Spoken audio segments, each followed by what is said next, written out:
Greetings and welcome to Retention Chronicles, the podcast with learnings from expert e-commerce brands and partners. I'm Mariah Parsons. And I'm Noah Rahim today. If you're here, you're either on a quest for e-commerce enlightenment or you accidentally clicked the wrong link. Either way, we're thrilled you've stumbled into our corner of the internet. And hey, even if you're not on the e-commerce hype train, stick around. We promise it'll be worth your while. We've got pearls of wisdom for everyone, whether you're running a business or just trying to keep your houseplants alive.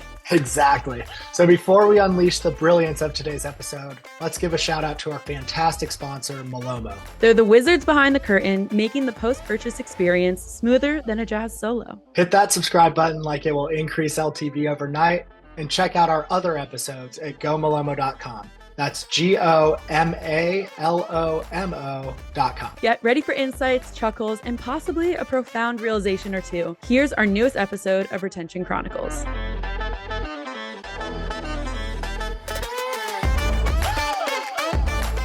Hello, everyone, and welcome to Retention Chronicles. Super excited to have you both, Georgia Grace and Charlotte. Thank you for making the time. We are recording this right after Black Friday, Cyber Monday. So I know it is not easy to make it, but super excited to have you all as part of our fifth season of Retention Chronicles. I'm going to start off with having either of you give an intro to yourself, just real quick, and then we'll dive in. So I guess, Charlotte, let's start with you. Give us a quick background and introduce yourself. Awesome. Thanks for having us. I'm Charlotte. I co-founded Gnara with Georgia Grace, and we originally had a third co-founder as well. And I grew up in Washington State in a small mountain town called Leavenworth. It's Bavarian themed. So I played the accordion and wore a dirndl, and also spent a lot of time in the mountains, climbing all of Washington's volcanoes with my dad, and spent a lot of time outside, very frustrated with how much more difficult it was for me to go to the bathroom than it was for my dad and my brother. And met Georgia Grace at Middlebury College in Vermont, which is where we both went to college. And that's where we launched our company out of our dorm rooms. We did a crowdfunding campaign the spring of my senior year of college and used that to do our first round of manufacturing. And then we worked other jobs while we were building out the company. So I have a background in paid advertising and also in community organizing. And I did a research fellowship on women working as mountain guides around the world, congruent to launching our brand. Oh, that's awesome. I love it. Also very advantageous to have that fellowship. Like it sticks with what you all are doing at Gnara. So I love that. Georgia Grace. Yeah, Charlotte texted a lot of our early prototypes on that fellowship on tall peaks everywhere. So it was cool. I grew up in Appalachian Mountains in Western Maryland in another small traditional conservative town. And their outdoor recreation is definitely a part of living there, but I'd say even more so outdoor work. And so that's kind of my exposure growing up was mainly through that lens. And then my family took road trips every summer where we'd go across the US to national parks, and my brother and I would become junior rangers at all the national parks. So that was a big part of my life growing up. And then in college in Vermont, Middlebury, I studied international politics and economics and had a minor in global health. So also did a lot of international travel and outdoor rec there. And one of my summers in college, I worked as a glacier guide in Alaska. And that was the experience where I got the idea for Gnara. We used to be called GoFly. So I was usually one of the only women up on the ice and spending 8 to 12 hours a day up there. And in comparison to the male guides who could turn around, unzip, go whenever, wherever, I was trekking across the glacier, carefully avoiding crevasses, completely removing 3 to 4 layers in freezing temperatures, doing my thing, putting it all back on, hiking back to work. And it got to the point where I would just dehydrate myself because it was easier than dealing with all of that. And I could fit more tours in if I didn't have such long bathroom breaks. And then I just thought there's got to be a better way to do this. And we did a deep dive on the history of pants and it turns out that even in the United States, women have not been wearing pants for that long. We weren't permitted to wear them by law at colleges and universities and on the Senate floor up until the 90s in some places. So very little innovation has happened in this space. And we took that idea and built it out. I took a 4-week entrepreneurship class my senior year where you went from a working prototype, which was super rough. I'd gone to Goodwill and then Joann Fabrics. And so had like sweatpants and jeans and snow pants and Velcro and snaps and buttons and zippers, and I hadn't sewn since 7th grade home ec. So it was rough, but functional, and ended that class with a full business model and won the first pitch competition, which was $250, and took it to a local seamstress and asked her to help make the design prettier than currently was. And then after graduating, this remained a side hustle, like Charlotte said. I didn't know it was going to be more than a college project. So it's been cool to see it grow over the years. But my first job, I did a Fulbright fellowship in the Czech Republic. So I was teaching English at a business academy. And then I worked in economic consulting in the healthcare and IP litigation space, which has ended up being relevant as well. And yeah, now we've both been full-time with the brand for just over 2 years and have a small team. Okay, there's so much to dive into. You both have such a fun background, let alone just all the learnings I'm sure that you've accumulated through different experiences and all the traveling that you two have done. But I don't even know where to start because I want to dive into it all. I think probably the best place for us to dive into would be like the entrepreneurial start. So starting in college, so background on me, I studied neuroscience. And so I was looking at med school until COVID hit. And then I very much after shadowing a neurosurgeon saw that I did not fit the criteria of specializing in something. I'm much more of a generalist at heart. And so, of course, had a freak out moment, had to figure out what I was going to do heading into senior year, and then found my way to this amazing company, Malomo, and been there ever since. So I imagine, since I was in STEM, the world of business and entrepreneurship is brand new, super exciting to me, something that I never imagined myself. So it sounds like, Georgia Grace, you kind of had a inkling, or like you had that entrepreneurship class, like a little bit, maybe? Yeah, well, it's funny that you said your background because I started out pre-med and then here we go. Okay, came love to it. a similar conclusion where I was like, I don't know, I seem to be a lot more on the fence about this than everyone else, and I don't want to limit myself. I want to keep all the doors open. And you can't really do that when you're in pre-med. So no, very much not. And then I chose econ and poli-sci because they were the two subjects I was least familiar with. Like, they're not offered in high school. But yes, without that Middlebury Entrepreneurs class, I don't know that this ever would have happened. And Charlotte and I both did another program in college called Midcore, which is also about design thinking and problem solving and business and negotiating. And so I think that also helped get us in the mindset of like thinking about problems as these things you can actually solve instead of, I don't know, just complaining about. Yeah, just thinking about them. Yeah.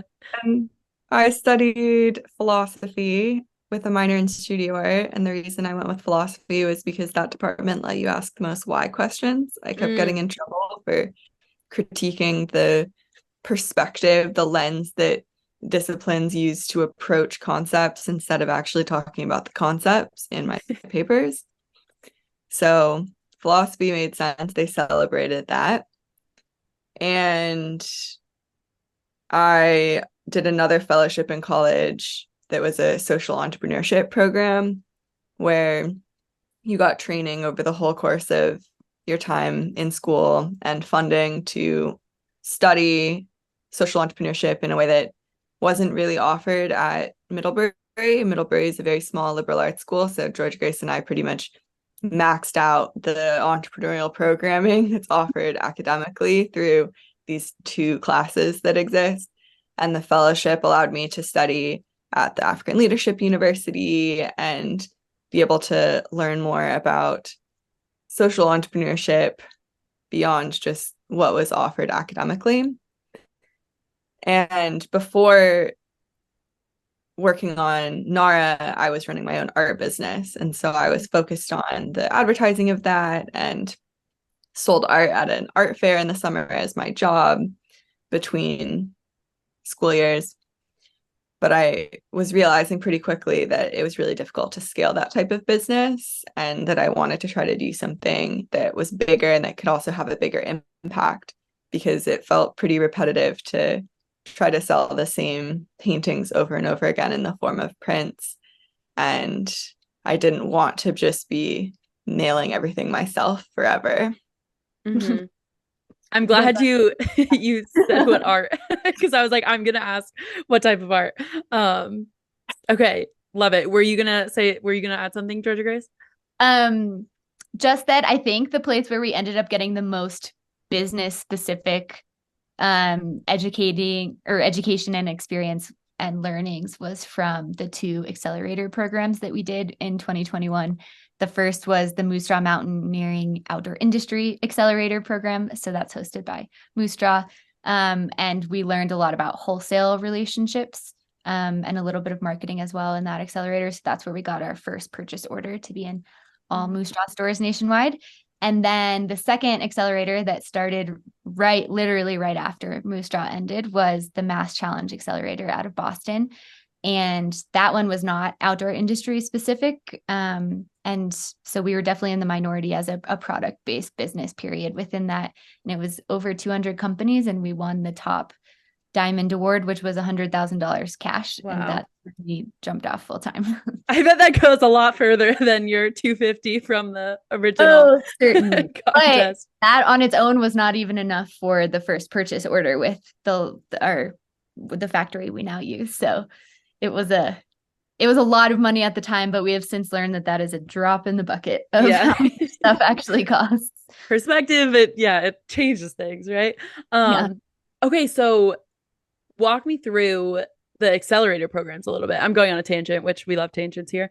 Like, is it like a classroom type layout, or how would you describe it to someone like myself who hasn't ever researched or ever seen an accelerator program? There's lots of different types of accelerators and incubators. Incubators tend to focus on earlier stage companies. So if you just have an idea, but you haven't built a MVP or you don't have any marketing going yet, you might do an incubator. And then accelerators generally are further along. So you have some kind of functioning product. You maybe have sold a few units, or you have one purchase order, and the accelerator helps you figure out how to move faster.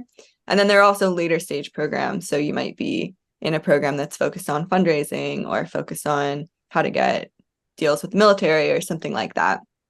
The programs that we did, the Moose Jaw Mountaineering Accelerator was a partnership between the Ice Lab, which is an incubation space in Gunnison, which is where our headquarters is now, and Moose Jaw, which is a big gear store that's a REI competitor.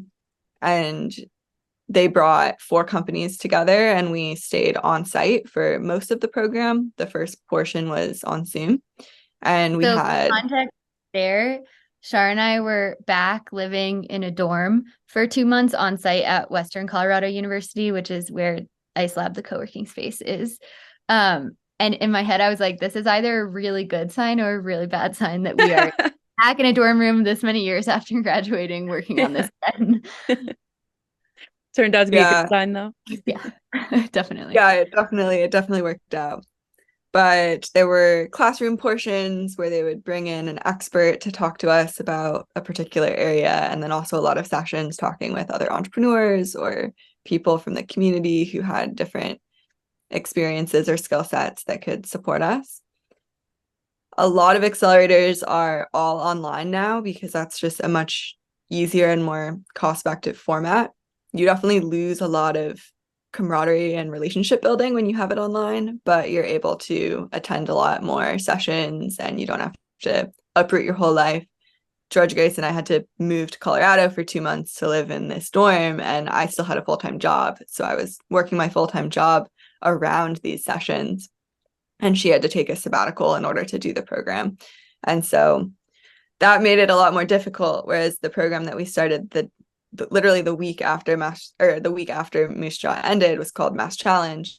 And that one has historically been in person, but we did it during the pandemic. And so it was fully remote. And the way that program worked was much more choose your own adventure. So you picked mentors who you wanted to connect with, who would support you throughout the process. And then there were hundreds of sessions. Pretty much every day there was at least one session that you could attend, but a lot of them weren't relevant to us at all. And so we would pick the ones that were relevant and join those Zoom calls and then try to connect with the people who led the calls after. And most of the support that we got out of that program was through mentors, some of whom continued working with us after the program ended. We just with one yesterday, so we're still in touch with a lot of those mentors. There you go. And they did have some community building. We had a cohort that we were going through the program with, but it's just much harder to connect with people over Zoom. Yes. Yeah, totally makes sense. Are you all in person, your team, or remote or hybrid? Charlotte and I have never been in the same place working on this, even pre-COVID, because we ended up being different years in college. So yeah, we've always been all over the place in different time zones. We have a physical headquarters in Ice Lab in the co-working space. So I have an office there, and we've had full-time employees who also work out of that space in the past. But right now we're all in different places, spread across the US, which means someone's always online. Yeah. And we try to do in-person meetups quarterly, whether we're at a trade show or investor meetings or some kind of event, or meeting with our product developer to try on samples in person. Stuff like that. Okay, love it. And then how many are on your team currently? We're 4 full-time right now, so very tiny team. Yes, love it. But many contractors and other people who also help us. Yes. Okay. We're also fully remote, but headquartered here in Indianapolis, and there's 14 of us. So also teeny, but we all carry a mighty sword, right? Wear all the hats. Yes. Okay. So thank you for little quick TED talk on incubators and accelerators. So Charlotte, I know you were working in paid media, you said, and something else, like while you were also founding Gnara. Georgia Grace, were you also working full time? What was that? Yep. Like, what were you specializing in? First, I was teaching, and then I was in economic consulting. So lots of like statistical coding and a lot of writing, a lot of client meetings, project management, etc. A lot of surveys and data, and I don't know, reading case studies and stuff like that. Yeah, and then that was the job that I ended up quitting to go full time with Gnara, which was a big decision for me for a lot of reasons. But I had student loans to pay off, so I needed to have a corporate job and wanted to be secure financially as an individual before joining forces with getting a business off the ground. Yeah, makes sense. You want to protect your bubble, make good decisions. And it sounds like you both did. And now you're sitting here and you have Gnara. So for our listeners, can you give a either brief or lengthy, you get to choose, description of Gnara? Obviously, we have our listeners who are going to go and visit your website, hopefully. But for while they're listening to this podcast, can you describe what products you all have? Because I can, but you could do it better than I can. Yeah. Do you have a pair on hand, Char? I'm actually working from home today, so I don't have my. Usually, I was secretly hoping you would have some to hold up. I'm gonna turn my blur off. The blur is too good. basically we have patented the GoFly technology. So there is a normal zipper fly to get your product on and off. And then there's a second zipper that begins at the base of that top normal zipper that you're accustomed to. And it extends all the way to the back waistband of the pant. So we say number 1 or number 2, Gnara's got you. I love it. And it's covered by flaps on the outside. So it looks exactly like a normal pair of pants or shorts, and then covered by flaps on the inside as well, so that it's super comfortable. It runs along the existing seam line in traditional pants and shorts. So it feels just like that. And our mission as a company is to help everyone answer nature's call. And we mean that quite literally in going to the bathroom. And we also mean that in just being able to explore as we are, no matter what our anatomy or gender or background or any other kind of qualifier is. Love it. Love it, love it, love it. Charlotte, anything you'd add before I dive into my commentary? Right now we have pants and shorts. We're working on expanding our product line, and we also have some awesome pee cloths that you can use instead of bringing toilet paper when you need to go number 1 in the woods, as well as some shirts that we just launched that we're really excited about. Yeah. Okay. Love it. So I like answering nature's call. So cute. I'm a marketing girl through and through, even though I didn't know it until this job. But I think it's so cute. Like the hat and the kind of like the merch side of like having like sayings and having your brand be represented beyond just like the patented product that you all have. I think it's so fun. But I want to dive into the GoFly technology before doing that. So are either of you familiar with Passion Footwear by chance? Yeah. I like I can't even describe how obsessed I am with just like the idea of things like that, where it's like, oh my God, how have we not had that since it's been founded? And I have to gush a little bit. When I first saw what you all are doing, I was like, oh my God, same thing. I was like, how do we not have this in 2023?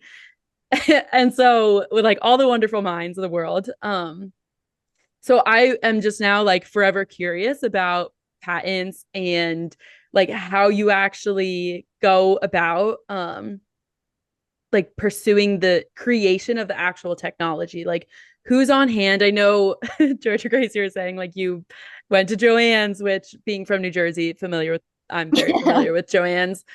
Feel like I grew up in that store with my crafty mother, but Yeah. how are you actually bringing that to life? Like with engineers, I don't even know.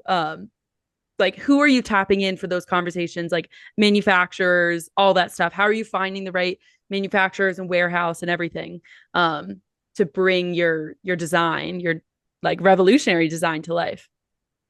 Yeah, so those are kind of 2 different areas. So one is the legal side and then one is the manufacturing side, and they definitely need to work together, right? Because it's not useful if you patent something that's not the way that you actually want to make it, or not the most efficient and cost-effective way to make something.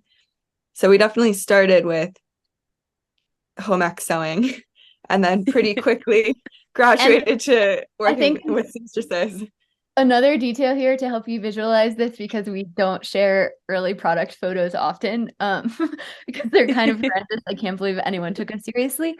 But in the early days, especially in college, we were almost operating as more of a service than a product, a service being the implementation of the technology. So professors and people from the community and other classmates we had would come to us and be like, hey, can you put a zipper in my cross-country ski pants or my pajamas or whatever? And we were like, we can, meaning like me, and I messed it up, I would try to find other friends who happen to be better at sewing to help. We can't guarantee how it will look, but we can guarantee that it will function. And so that's the early stages of how we ended up refining things, was really trying it out in real time on people's actual pants. I would say that's like maybe even scarier of like if someone has an adorable, like they're an adored piece of clothing and you're like, well, I can make it functional. I don't know how it's going to look. Like that's a big leap of faith for both of like the person with the pant and you all to be like, let's do it. But I also Which is why we don't do that anymore. There you go. Stop doing that. We stopped doing that, but it speaks to the demand, right? That people were Mhm. so desperate to be able to do this that they didn't care if it was my 7th grade sewing level. Yeah, exactly. Using it. They just wanted something that did more than traditional clothing does. Yes, So yeah, that makes sense. from there, we wanted something that would function and would also look good. So you could wear these in public and we didn't have to keep sewing them. Because the other problem with adding in a zipper is that the product, whatever it was not designed with extra fabric in the crotch. And so if you cut a slit in order to add in another zipper, you're going to have to make the garment fit smaller. And so for a lot of people, that means it doesn't really work. So we worked with seamstresses, a number of different seamstresses and designers to figure out the best way to put the zipper in. And like Georgia Gray said, we also tested snaps, we tested Velcro, we tested different ways that the zipper could go, different directions. We had many dozens of iterations that were out in the world that people are testing and giving us feedback on. And we ended up deciding on our design because it was the most discreet, it was the most functional, it gave people the most confidence. It was really important to our testers to have the zipper pull be in the front and not in the back, because then you can be sure that it's not falling down, which zippers don't like fall down on their own. Like if you have a jacket, the zipper's not going to fall, but you want that security. You don't want to have the risk. Yeah, it's more of a mental thing, honestly. Yeah.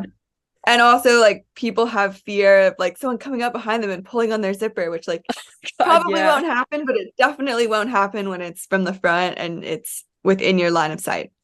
And then we also wanted it to be the most cost effective from a manufacturing perspective. And so our zipper is not actually 2 separate zipper tapes sewn into the garment. It's 1 zipper tape that just has 2 zipper pulls on it.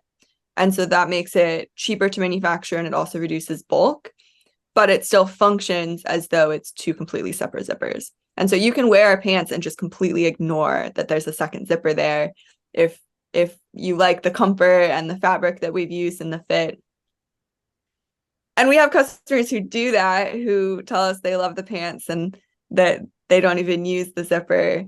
Or who are so obsessed with the pocket zipper. Yeah. Or who are so obsessed with what, Georgia Grace? The pockets. Oh, the pockets. Pockets are just, again, like shouldn't be that revolutionary, but is because women haven't been wearing pants and shorts for that long.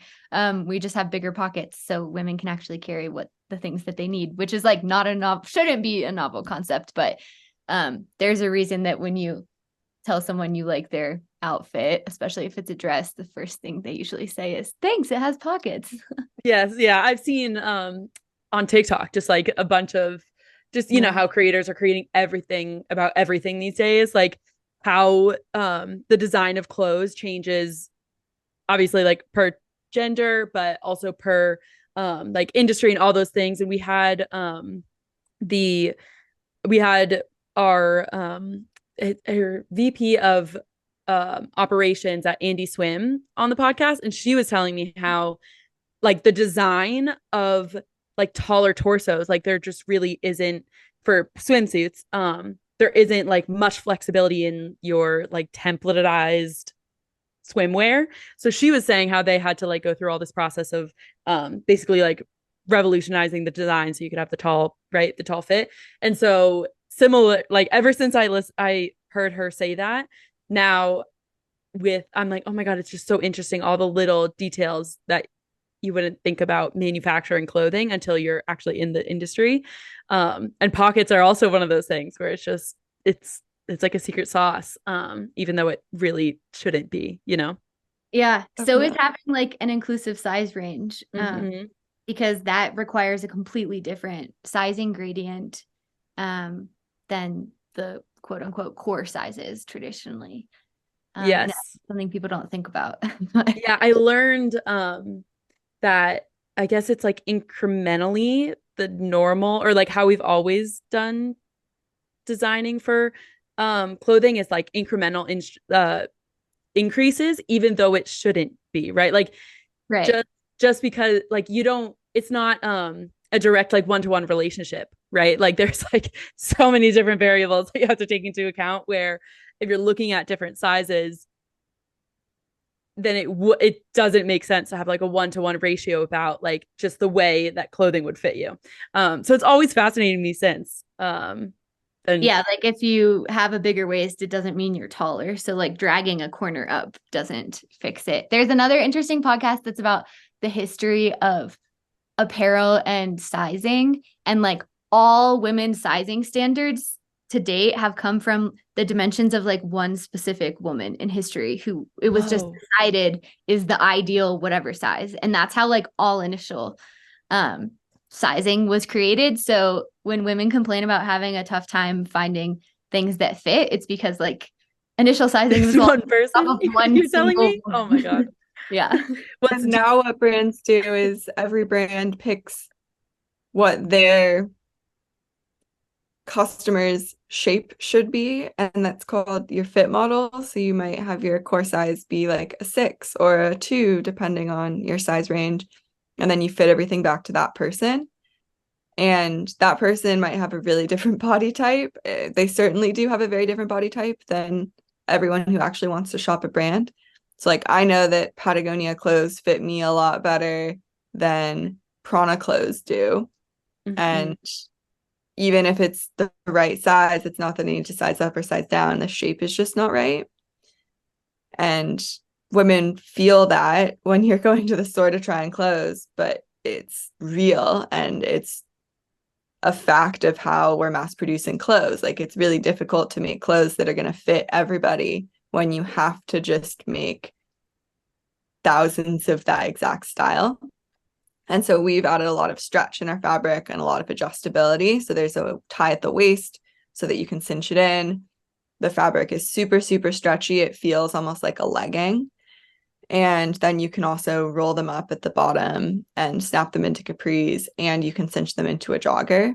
And so that allows a lot of adaptability because bodies change even over the course of one trip. Like if you're going on a 3-day hiking trip, your body might be really different on the last day, or if you're going up to altitude, like your body might bloat a little bit and you want your pants to still fit, and just changes over the course of a year, and you don't want to have multiple sizes of something just in order to wear it.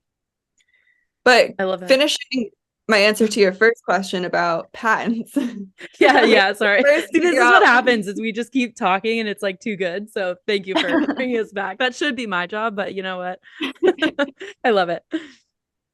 We first had to figure out what design we wanted to actually patent, because it's a very expensive and long process to patent something, and you don't want to patent something that is not what you're going to actually produce, because then you're not covered.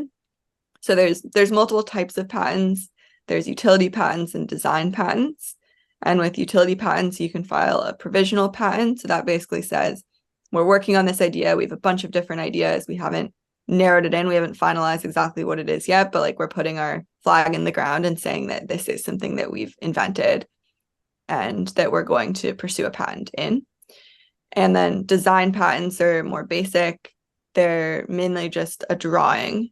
And so with the design patent, you're patenting the way that something looks, whereas with the utility patent, you're patenting the way that it functions. So that means utility patents are harder to get because they cover more, but they also provide more protection. They're also more expensive. And it's a very long and complicated process of making sure that you're drafting everything correctly, that your drawings are done correctly. If anything is off even slightly, it totally changes what is patented if it finally gets granted. And then you also have to decide where you're filing. So do you want to have this covered internationally, or do you just want it covered in the US? And you have to decide for each individual country. And so we would get a whole list, like, okay, here are the countries where you can get it patented. It's a different price and it's a different process in and a each different place. timeline. Oh, wow. Yeah. And then you file everything, and then maybe 2 years later, you start getting notices that they're looking at it. We've done calls with the examiner who is reviewing our patent to help her understand it and understand if there were changes that we could make that would make it get approved. And then if you got it approved, the process isn't even over. You have to keep renewing it and making sure that it's active. And so that's additional work that needs to be done on maintaining the IP. And then, of course, if somebody decides to copy you and infringe on the patent, then you defend it. And so it's not something that's ever really fully over, but it was really important to us to protect our design because we knew that it was something that is actually innovative. And we knew that there was a lot of potential for us to partner with other brands to put our zipper in their products. There's infinite applications, and we're constantly getting emails and requests for new products with our zipper, and we can't make all of them. It's not feasible from a manufacturing and financing perspective, but also from a brand perspective. And so we would much rather find the brands who are making the best version of each garment already, and then work with them to put our technology in their products. And the only way that that works is if we have the IP protection on it. I love it. Some industries where IP makes things less accessible, like in economic consulting, I worked a lot with pharma companies, and obviously that's always in the news, particularly when it comes to like insulin, for example. The fact that it was proprietary for so long means that it's really inaccessible and really expensive to everyday consumers to be able to use because only one company was allowed to produce it. But in this case, it's actually the reverse, in that the way that we get this technology into as many hands, into as many applications as possible, is being able to license it out. And because that's been the view from, or, you know, our goal from day one is to get this technology into as many hands as possible, we started all of these legal processes while still in college, which God, very time consuming and very expensive. And it's, I mean, we've testified to the US Senate about the current process with IP. There's a ton of issues with trying to obtain any kind, but particularly patents. And it's everything from like the representation gap, the fact that women own over 50% of small businesses in the US, yet women have less than 16% of patents. Like, we're only inventors on 16% of them total. That's a huge inequity.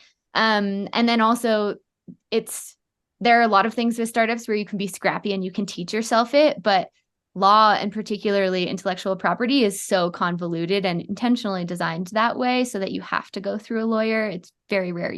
We try to get as far as we can ourselves and then bring it to a lawyer when we have to for hundreds or thousands of dollars an hour. But yeah, there are a lot of things in the process that make it really inaccessible to people. And the USPTO is trying to make things more accessible, but it's a process. Yeah, God, like having to, even just hearing on the surface, the process of even just like the steps, right? It's like you had said, econ and poli-sci was nothing, like it wasn't taught to you in high school, right? So how are you supposed to know if you're never taught something? And so the notion that someone would know even just like the general steps, like I'm sitting here, I'm like, I have no idea. I know founders and whatnot, and I'm in the space, but until you have a second or have someone to dive into it all, then you wouldn't know, and it doesn't make it accessible for the masses. And I think one of the fun things that I've found with entrepreneurship and just e-commerce in general is e-commerce enables a lot of people to have there's a lower barrier of entry to be able to pursue your ideas, which is great. But there's still so many barriers that you have to, I guess, get over yourself or find someone who can help you get over those hurdles. And so I think like this is the first time we've had even just any kind of patent discussion on this podcast. So I'm excited by it. I think it'll really help our listeners. And I'm looking at the time and it's flying by. So we'll bill you for our time later at a lawyer's hourly rate. There we go. Yeah. Perfect. Yep. But I do. Okay. So I wanted to touch upon, I'm going to drive us away from patents because I could keep talking about it for hours, just hours of my own interest. But collaborations, like you had talked about licensing out, obviously, and getting your technology in as many different designs and retailers and brands as possible. But I'm going to hardcore pivot us to collaborations because Thread Wallets, I want to make sure I give Mackenzie a shout out because she's the Mackenzie Bauer, I should say. She's the one who connected us all to be on this call. And she co-founded Thread Wallets for any of our listeners who might not recognize the name. So yeah, I want to chat about it. How did you all meet? How has that like collaboration gone down? Yeah, I want to know. I want to know it all. We've had so many parties in common with Mackenzie, but I think the way we actually met was that we've been going to Outdoor Retailer, which used to be the largest outdoor trade show in the industry, for several years now since college. And Thread always has one of the big booths there where you can actually like walk into it and tons of inventory and lots of giveaways. And one of our first shows, I remember I went in and got talking with, I believe it was her brother, who then was like, Mackenzie's not here, but you have to talk to Mackenzie. And so then we followed up via email and got on calls together. And then this summer we got to spend a lot of time with her at Female Founders Only, which is an initiative she started of bringing female founders together in these experiences that are either outside. Ours was at Glacier National Park, or involved travel of some kind. The second cohort went to Morocco, I think, this fall. And so that's been a great network to tap into. Love it. I was jealous of seeing, everyone go on both those retreats, because I was like, oh, what a good, just the few founders that I knew that were going, and then just what a great experience. So love that. Would you say like trade shows? I don't know if that's what you would call the outdoor retailer show, but like, is that okay? So a trade show, would you say that's in especially the early days, like where you're making a lot of the connections with other people in the network? Yeah, I mean, the first outdoor retailer that I went to was before we launched. Like we were an Instagram account with a few hundred followers and no product. And I was walking around with a pair of Prana pants with a zipper sewn in them. Joanne fabric. There you go. Yeah, Joanne fabric zipper, trying to explain the concept. And that's where we met a lot of the press that featured us around our launch. We were on the Women Who Explore Instagram, and then we also were in the She Explores podcast, and that was really good and helped us a lot in the early days with our crowdfunding campaign. And then we also just started meeting people and building connections so that people in the industry knew who we were. And it's a lot easier to build those connections and also explain the product, especially when it doesn't exist yet in person. But with the pandemic, the show didn't happen, and then it's moved, and a lot of brands aren't going anymore. A lot of press isn't going anymore. And so it's harder to find those spaces where everyone in the industry gets together, and it's harder to build those early relationships to launch something. Yeah. That outdoor retailer also, we're the only company that we know of that's won their innovation award back-to-back years, last year and this year, for the GoFly technology in different applications. And so that was a huge piece of press that really legitimized what we were doing. And we've also spoken on panels there, and like Charlotte said, had other opportunities for press, which was great. But it's really changed. And now a lot of brands don't go to that show anymore. There's Colorado's tried doing versions of OR that I also don't think have been super successful. And so now it's a lot more regional and it's a lot more specialized. Like it'll be just a direct to consumer trade show or just a wholesale retail account trade show, but only for small independent retailers. And everything's a lot more disjointed without one big show where everyone is.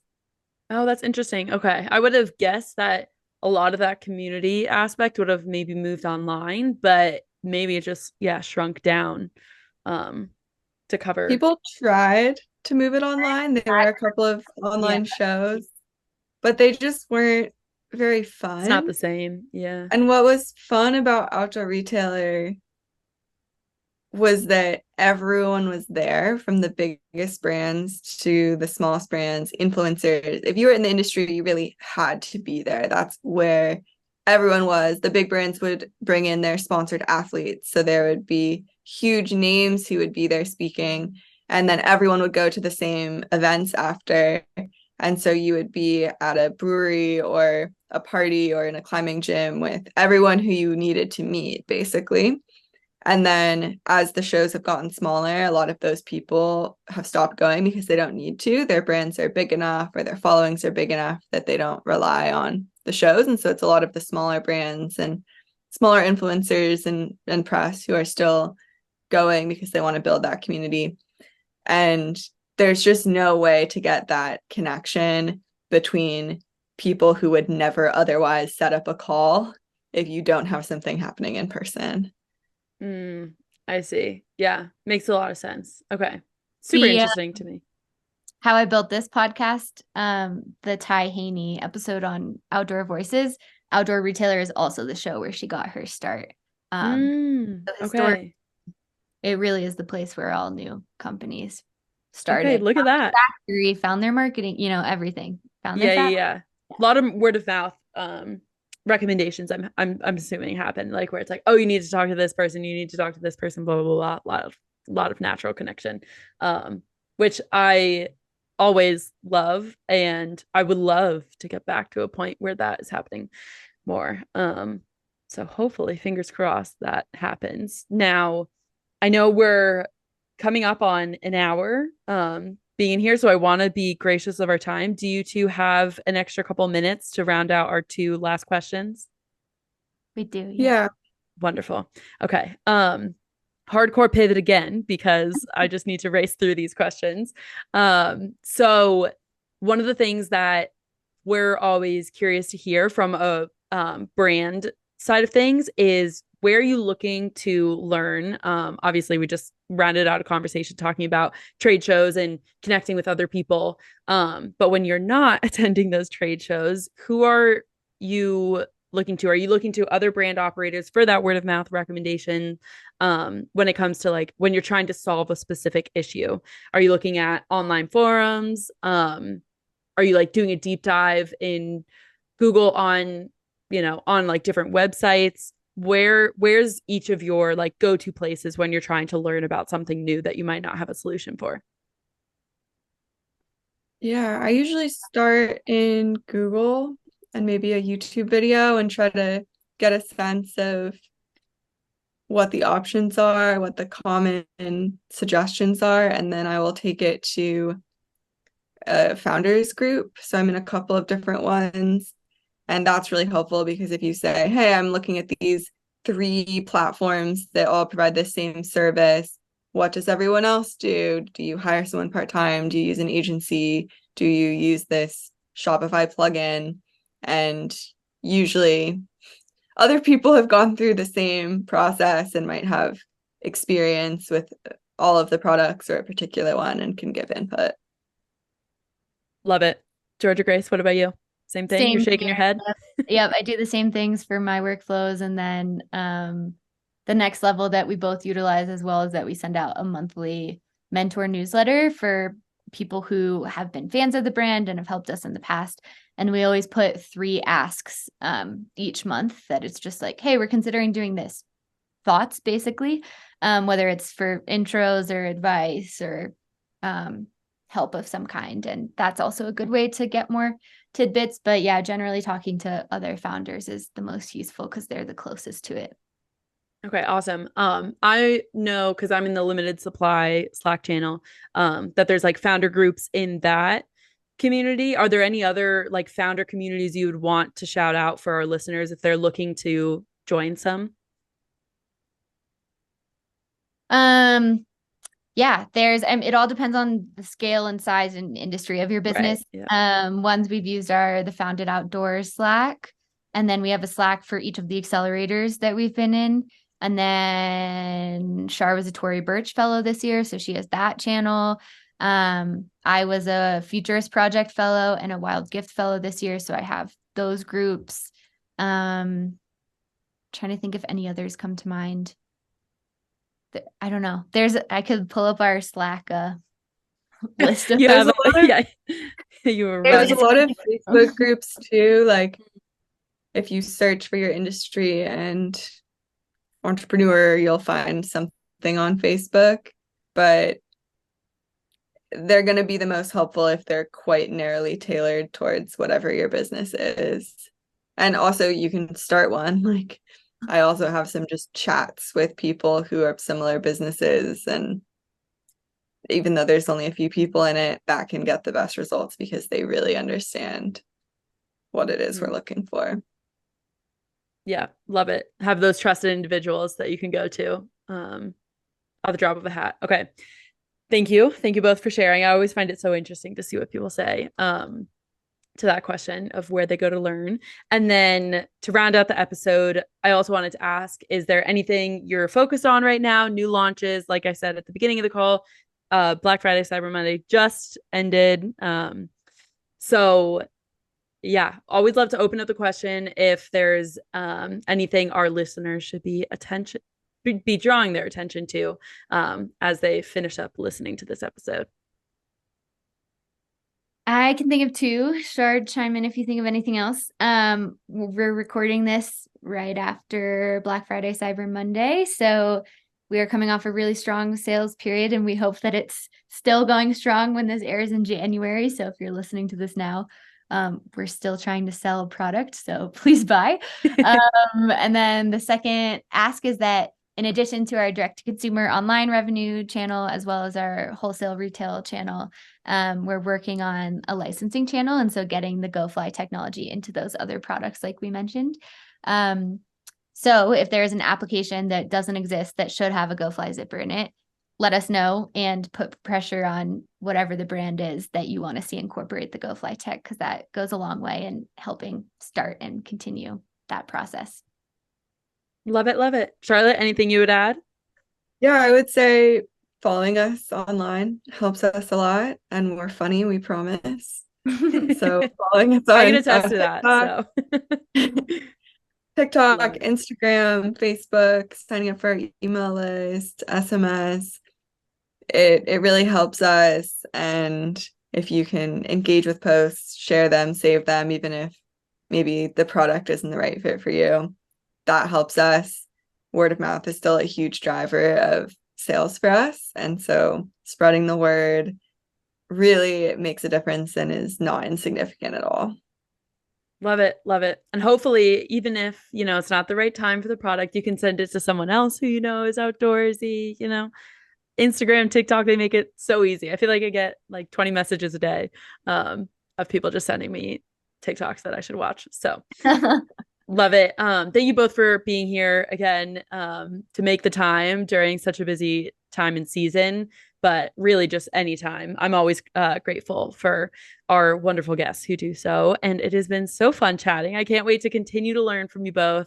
I think our listeners are really going to enjoy this one. Well, thank you. And I'm realizing we didn't fully answer your collaboration question, so we can sneak it in as an ask at the end here. Love it. Doing some collaborations with other companies, like we just did a big giveaway with Camelback. So same thing. If you work for a company where you think there's alignment in what we're doing and what you're doing, we are also always open to that and do a lot of social collaboration. So that's an option too.